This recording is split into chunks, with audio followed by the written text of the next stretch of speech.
Ang pag-aaralan po natin ngayong gabi ay pinamagatan po nating don't give up, have an unwavering faith. Wow, kulay pink. Pink na pink. Don't give up, have an unwavering faith.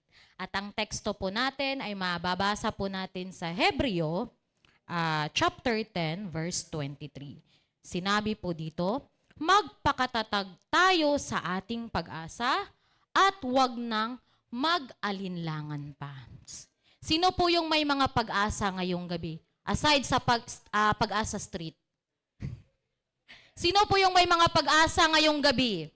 Amen. Sapagkat tapat ang nangako sa atin. Amen.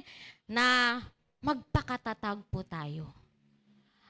Pinapaalalahanan tayo ng ating Panginoon na tayo po ay magpakatatag sa ating pag-asa.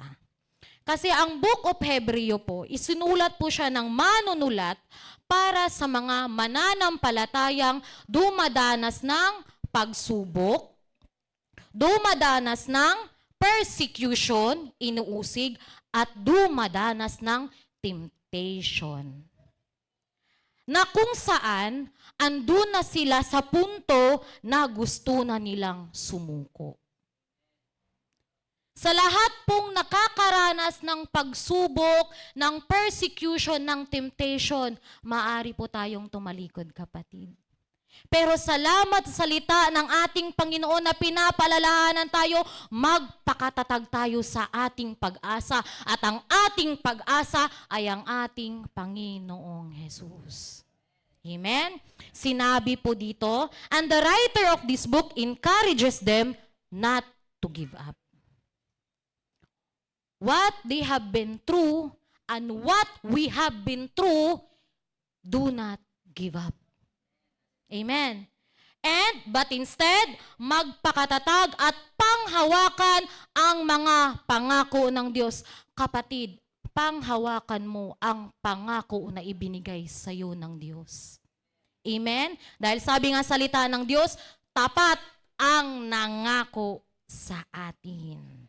Ang ating Diyos na pinaglilingkuran na nangako sa atin ay tapat at hindi siya nagbabago kung anuman ang sinalita niya sa atin. Pakakantandaan natin yan, kapatid. Kahit na sa sitwasyon ng kahirapan, kakapusan, maging pagkatakot. Panghawakan natin ang pangako ng Diyos. At pinapalalahanan ang mananampalataya sa Hebreo na kung saan kanino at sino ang kanilang pinangahawakan. At ang kanilang pinangahawakan ay walang iba kundi ang ating Panginoong Jesus. Na kung saan ang ating Panginoong Jesus, He endured everything. When we say everything, nagutom. Walang tahanan, pinersecute, tinanggihan, at pinahiya. He endured everything and He died for them and He died for us.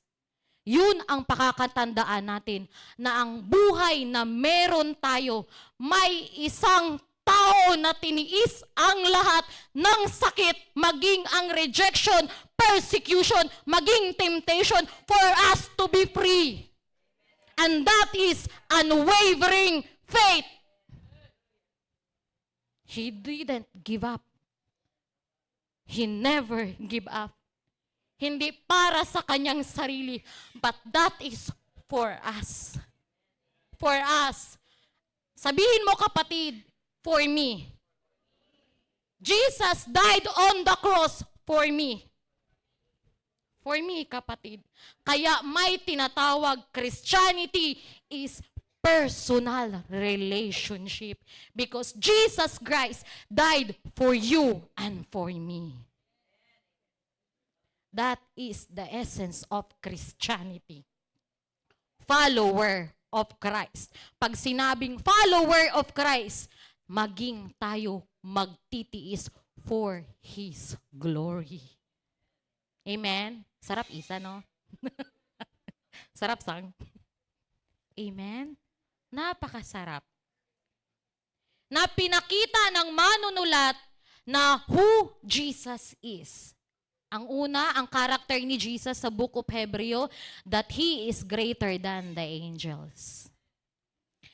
That He is the Son of the living God. That He is the high priest.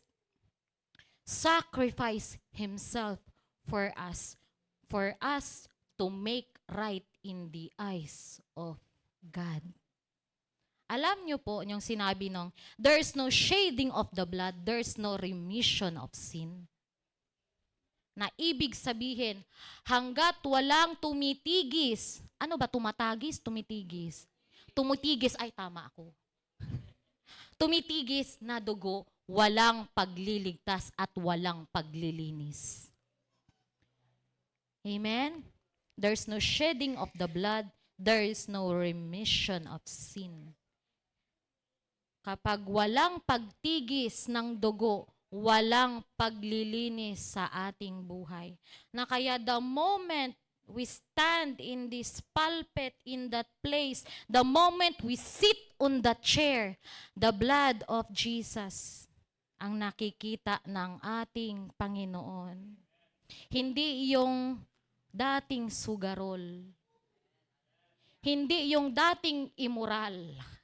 Hindi yung dating sinungaling. Hindi yung dating makasalanan. Hindi yung dating rebelde. But instead, ang nakikita niya sa atin, kapatid, righteousness ni Jesus Christ. Kaya, inong sinabi salita ng Diyos na regarding yun sa utang, parable ng utang. Magandang topic, utang. Parable ng utang. May isang alipin, nakadispalko ng pera, 100 pesos ang nadispalko niya. Pinatawad siya ng kanyang amo. Pero yung alipin na yon, na may nagkautang sa kanya ng, yung alipin na unang nagkaano sa amo, 100,000. Pero yung alipin, pinatawad yon. Hindi siya pinakulong. Pero yung alipin na yon, may nagkautang sa kanya ng 100 pesos. Hindi niya pinatawad, bagkus pinakulong niya.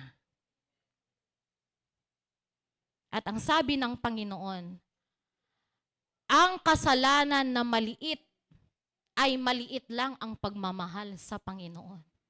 Pero ang kasalanang malaki na pinatawad ng Panginoon, malaki ang kanyang pagmamahal sa Panginoon. Ngayon kapatid, tanong natin sa ating sarili, malaki ba ang pagmamahal ko sa Panginoon? Mauunawaan lang natin kung gaano kalaki ang pinatawad sa atin ng Panginoon kung nakikita natin ang ating sarili. Minsan na tayong naging madumi. Minsan tayong naging basahan sa Panginoon. Kahit pa sabihin pa natin hindi tayo nagkakasala ng immorality or gaano mang mga kasalanang hindi kahiya-hiya sa paningin ng tao, but the moment we don't have the relationship sa ating Panginoon, basahan tayo sa kanyang harapan. Amen. Yun ang patuloy nating pakakatandaan, and we have to remind ourselves. Wala tayong maipagmamalaki sa ating Diyos at wala tayong maipagmamalaki maging sa ating kapwa. Kasi lahat tayo pinatawad dahil sa kanyang biyaya. Dahil sa kanyang biyaya. Yun ang pakakatandaan po natin. Kung maliit ang pinatawad sa iyo ng Diyos, maliit ang pagmamahal na kaya mong ibigay sa Diyos. Pero kapag nauunawaan mo yung separation natin sa Panginoon, hindi mo hayaan na hindi mo kayang ibigay ang buong buhay mo sa Panginoon. Na hindi mo hayaan na titigil ka dahil lang sa pagsubok, na dahil lang sa pagkatisod mo sa iyong kapatiran, maging sa iyong pamilya, titigil ka. Hindi mo hahayaan dahil nauunawaan mo na ang kaligtasan na meron ako, may buhay na nagbigay. Amen. Hindi mo hahayaan, kapatid. Kung nauunawaan mo ang shedding of the blood. Kapag nawala ang dugo, wala ang buhay. Kaya mahirap kumuha sa Red Cross. Pag wala kang donation ng dugo, mahihirapan ka. Kahit magbayad ka pa ng pera. Di ba, Pastor Atin? Ati Salin?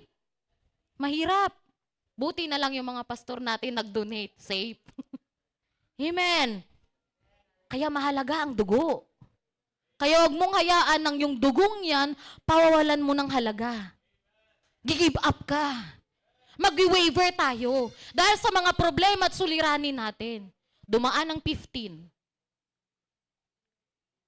Diba? July 15. Dumaan ang 15. Magkano binayaran nating bills? Amen. July 11, bayaran na, nung July 11, nakantabay talaga ako sa Meralco, nakaganon ako. Double check talaga ako sa kilowatt hour namin. Sariling sikap kasi kapatid, sa tulong ng Panginoon, ng kalakasan na magtrabaho. Kailangan alagaan din natin. Amen. Pero nakabayad nung 15. Kabayad. That is the grace of God. Tapat ang Panginoon. Tapat ang Panginoon. Kaya huwag kang tumigil. Magulo ang pamilya nyo, huwag kang tumigil. The more kang mag-commit sa Panginoon. Mahirap po bilang isa lang na naglilingkod sa pamilya. Mahirap. Kapag sinabi mo na, Lord, kaawaan mo ang pamilya ko, iiyak talaga ako. Kahit si Ate Salin tulog na yan, minsan naka-cellphone, Lord, kaawaan ang pamilya ko. Kasi yun lang ang kaya kong gawin. Ipanalangin. Pangalawa, mag-commit ako ng buhay sa Diyos. Yun ang kaya kong gawin. Palalaanan sila. At meron kasi akong 2 notebook. Notebook para devotional at notebook for the prayer request and memory verse. Doon sa black book na yon, black notebook, nakalagay doon ng prayer. Isa doon talaga sa prayer ko, mga kapatid. I wanna share this one. Kasi nung nakita ko siya, talaga nga ang Diyos tumutugon ng panalangin. Tumutugon ng panalangin. Nakalagay doon, syempre nandun si Kuya Rick. Nandun si Kuya Rick. At kasama na ng Diyos si Kuya Rick. Kasama. We do believe. Because change is possible through only Jesus Christ. Pag nandun yan sa bahay namin, wala yung pake. Hindi mo mapakinggan yan ng thank you, wala ka talagang marinig doon. Kapag binigyan mo ng pagkain, ang sagot lang niya, all right. All right. All right. Ganun lang siya. Pero sa radical prayer ni Ate Salin, dinala siya ng Diyos sa sitwasyon na kung saan wala siyang choice. But akala natin, sa lugar na kung saan siya, hindi siya malaya, God set him free. Set him free.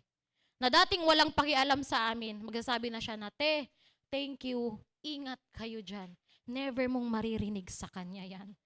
Pero God made it possible sa kanyang sitwasyon. One check sa prayer request. Pangalawa, my family is to be saved. Nilagay ko siya, may date kasi yun kung kailan ko siya sinimulang ipag-pray. Year 2024. 2026, ngayon, 2 kapatid ko na ang naglilingkod sa Panginoon. 2 kapatid ko na. Pero sinabi ko, Lord, may mga kapatid pa ako. May nanay at tatay pa ako. May lola pa ako. May mga kamag-anak pa ako. Hindi ko man makita, pero naniniwala ako sa pangako mo, isa lang ang manglingkod, buong sambahayan ang maliligtas. Hindi lamang simpleng magsisimba, kundi magkukumit ng buhay sa'yo. Yun ang hiningi ko sa Panginoon. Kaya huwag tayong tumigil, kapatid. Kung nakikita natin ang ating pamilya kung gaano kagulo, huwag tayong tumigil. Huwag tayong tumigil. Ba't tayo napunta dun? Hindi na nasusunod yun. Amen? Huwag tayong tumigil. Kasi sabi, diba, pinakita ng manunulat sa kanila that in every yes sa ating Panginoon, it is worth it. Na ang bawat sinabi, hiningi ng ating Panginoon sa atin, it is worth it. Na kapag may hiningi sa atin ng Diyos, especially calling, yes, it is worth it. Worth it. And every no sa temptation, it is worth it. Na kapag tinanggihan mo yung offer ng mundo, kapatid, it is worth it.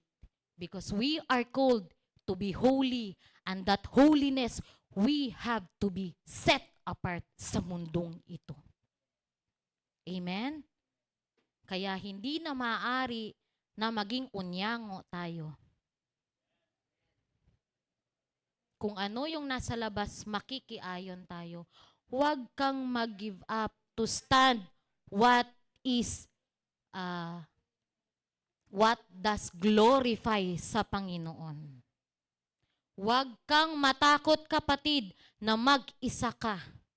Kasi hindi ka nag-iisa, may kasama ka. Amen?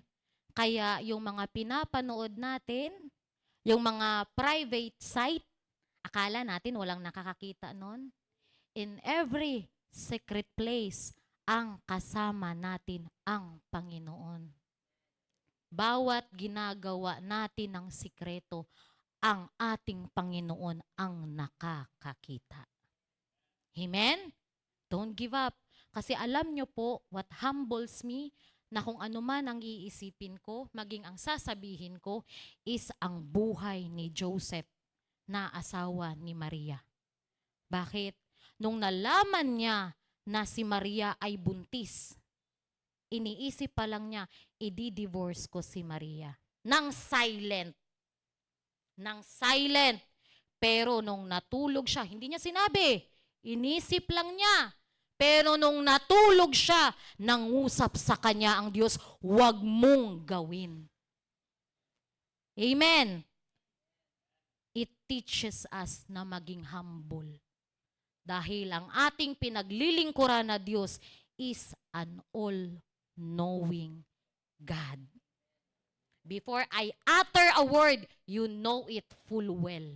Sabi sa Book of Psalms.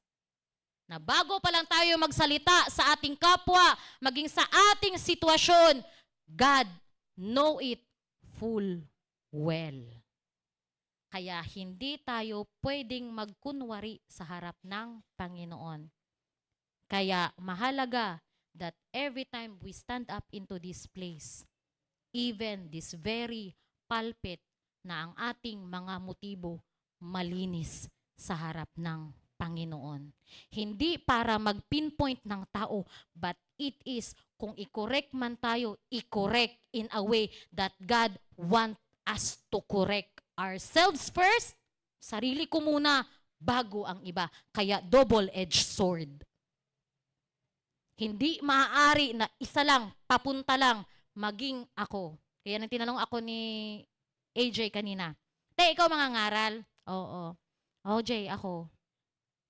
Pagsasabihan ko ang sarili ko. Pagsasabihan ko ang sarili ko. Paalalahanan ko ang sarili ko. Because the Word of God is alive and active, and the Word of God is a double-edged sword. Amen? That the moment we stand in this place, because this place is a holy place, holy of holies. Holy of holies. Amen? Hallelujah. At an encouragement sa ating lahat na do not give up. Kagaya nung sinabi sa Joshua 1:6-9. Alam niyo kung paano tayo magiging matatag sa mga pagsubok? Paano tayo magkakaroon ng pag-asa? Paano natin malalaman ang ating Panginoon ay tapat? Basahin muna natin sa Joshua 9. Joshua 1:9. Alalahanin mo palagi ang bilin ko sa iyo, magpakatatag ka at magpakatapang. Joshua 1:9. Alalahanin mo palagi ang sinasabi ko sa iyo, Ang bilin ko sa'yo, magpakatatag ka at magpakatapang, huwag kang matakot o kaya'y manghina, dahil ako ang Panginoon na iyong Diyos ay sa iyo kahit saan ka pumaroon. Paano siya magiging matatag? Paano siya maging matapang? Paano siyang hindi matakot? Paano siyang hindi manghina? Joshua 1:8. Huwag mong kalimutang basahin ang aklat ng kautusan. Paano natin malalaman ang ating Diyos ay makapangyarihan? Paano natin malalaman na hindi tayo iiwanan ng Diyos? Paano natin malalaman that God is on the fire and God is in the storm? Sa pamamagitan ng kanyang kautusan. Kaya kapatid, kung gusto nating maging matatag, kung gusto nating maging matapang, kung gusto nating wag manghina, magbasa tayo ng kautusan ng Panginoon. Amen? Dahil sinabi sa Psalms 119 verse 71, sa akin ay nakabuti ang parusang iyong dulot pagkat aking naunawaang mahalaga ang iyong turo. Sa mga pagsubok natin, kapatid, doon natin nakikita na may itinuturo ang Diyos sa atin. Paano natin nalalaman na nandun pala tayo sa sitwasyon na kung saan may kinukorek sa atin ang ating Panginoon? Dahil sinabi sa kanyang salita, kinukorek niya ang kanyang mga anak. Dahil kapag hindi niya kinukorek ang kanyang anak, hindi kamahal at anak tayo sa labas. Kaya hindi maaari na hindi tayo pwedeng i-correct ng ating mga pastor, ng ating mga leader. Amen. Hindi pwede. Hindi tayo pwedeng maglingkod na saganang atin lang. Pag sinabing saganang atin, yung gusto ko, ngayon gusto kong maglingkod, ayaw ko next week. Hindi pwedeng ganun. Available ako today kasi available ako, wala akong schedule. Book next week may schedule ako kaya hindi ako pwede. Hindi pwedeng ganun. Sabi nga ni Pastor diba? Ni Pastor Ian, availability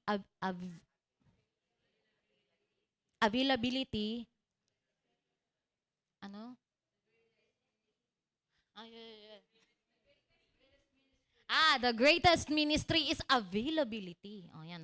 Lumalabas naman yung pagiging Bisaya, ere. Amen? Kaya, kapag nag-commit tayo ng buhay, buo na, kapatid. Buo na. Huwag na yung may condition. Na hindi pwedeng idaragdag lang natin si Jesus pero tayo pa rin ang nasusunod. Lord, dito sa sitwasyon ko, ikaw ang Lord. Pero pagdating dito sa decision ko about relationship, it should be me, the Lord. Dapat ako ang masunod, Lord. Pero sa mga finances ko, Lord, sa sige, ikaw po ang masusunod, pero dito, ako. Hindi ganun. Kaya nga sa prayer of acceptance, tinatanggap kita bilang hari at Diyos ko. As Lord and my Savior. Panginoon at tagapagligtas. Kasi kapag Panginoon, ibig sabihin, hindi na tayo ang nasusunod. Hindi pwede na bigay tayo ng bigay ng kung ano-anong mga bagay, tapos mismo tayo, hindi tayo available. Alam niyo po kung anong tawag doon? Na nagtatites tayo, nag-o-offering tayo, pero hindi tayo nagsisimba. Alam niyo po anong tawag doon? Sinusuhulan natin ang Diyos. Sinusuhulan natin ang Diyos. Sabi nga yung handog ang nais ko, hindi hain. Tama ba ako doon? Buhay natin ang gusto ng Diyos. Kasi alam niyo po, ang buhay na nabago, pati bulsa mababago. Yun ang totoo. Pero kapag ito hindi nabago, optional ang paglilingkod natin sa Panginoon. Kaya mabilis tayong gumib up. Mabilis tayong gumib up. Amen? Na sinabi po dito sa Psalms 112 verse 7, hindi siya matatakot sa masamang balita dahil matatag siya at buong pusong nagtitiwala sa Panginoon. Kaya pansin nyo, tapikin mo yung katabi mo, tapikin mo. Tapikin mo, sabihin mo, nagtitiwala tayo. Magtiwala tayo sa ating Panginoon. Huwag tayong matakot, kapatid. Huwag tayong matakot sa masamang balita, kapatid. Huwag tayong matakot sa 2 buwan nang hindi nakapagbayad ng kuryente. Huwag tayong matakot. Dahil matatag siya at buong pusong nagtitiwala sa Panginoon. Naalala niyo yung story ni Shadrach, Meshach, and Abednego? Ano yan? Ipinangaral yan ni Sister Isa doon sa Bible study. Gumawa si Nebuchadnezzar ng ribultong ginto. At lahat sa Babylonia kailangang lumuhod. At ang 3 magbeshi na ito, hindi lumuhod. At kapag hindi lumuhod, anong gagawin? Patay. Kailangang patayin.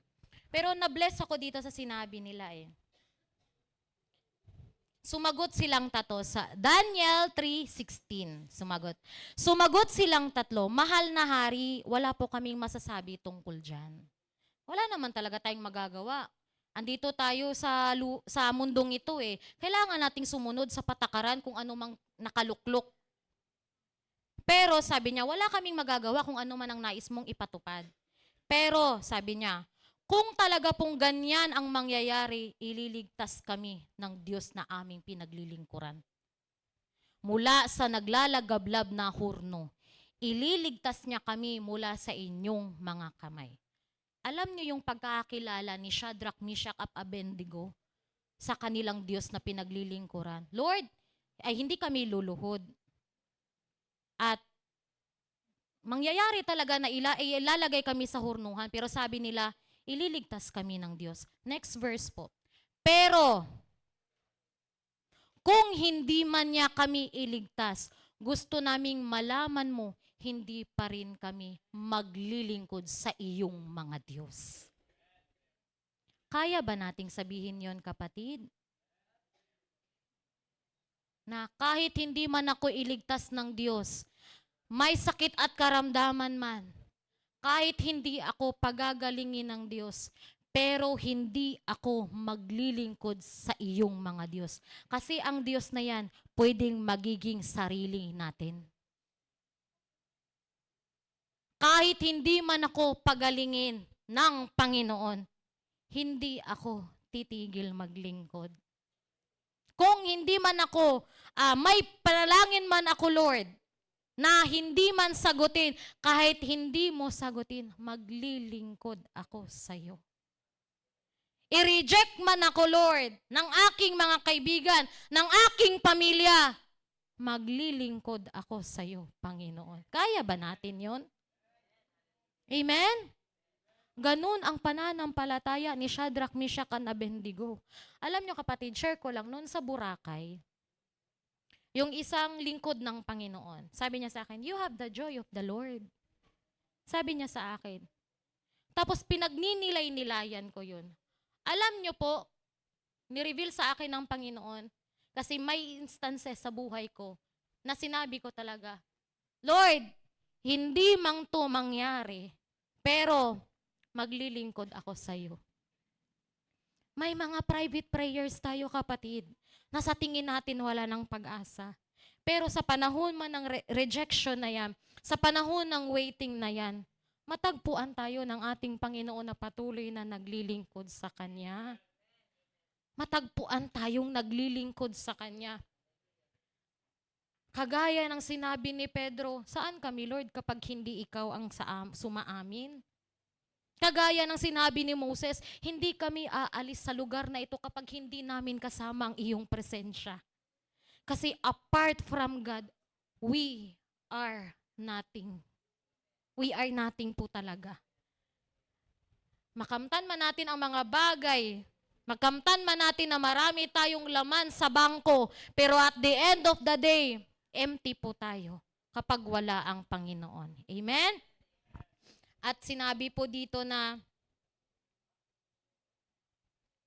Hebrews 12:1-2. Dito po ako magtatapos, kapatid. Napapaligiran tayo ng maraming tao na nagpapatotoo tungkol sa pananampalataya nila sa Diyos. Kaya talikuran na natin ang kasalanang pumipigil sa atin at alisin ang anumang hadlang sa pagtakbo natin. Buong tiyaga tayong magpatuloy sa takbuhing itinakda ng Diyos para sa atin. 2, ituon natin ang ating paningin kay Jesus na siyang sandigan ng pananampalataya natin mula sa simula hanggang sa katapusan. For us, na para hindi tayo mag-give up, hindi tayo mag-waver, kapatid, may kailangan tayong iwan. At may kailangan tayong talikuran. Ano yung mga bagay na kailangan nating iwan at talikuran? Ang hirap kayang tumakbo ng 100-meter dash na may dala kang 100 kilos na bigas. Ay, pagpalagay natin, 10 kilos ng mga dumbbell both sides, 20 kilos, tumakbo ka ng 100-meter dash. Makakatakbo tayo? Babagal tayo. Kaya sabi sa Hebreo na talikuran na natin ang kasalanang pumipigil sa atin at alisin. Baka may mga bitterness pa tayo, mga kapatid, May mga bigat-bigat pa tayong dala-dala dyan. Mga maling kaisipan, talikuran na natin yan. Iwan na natin yan. Amen?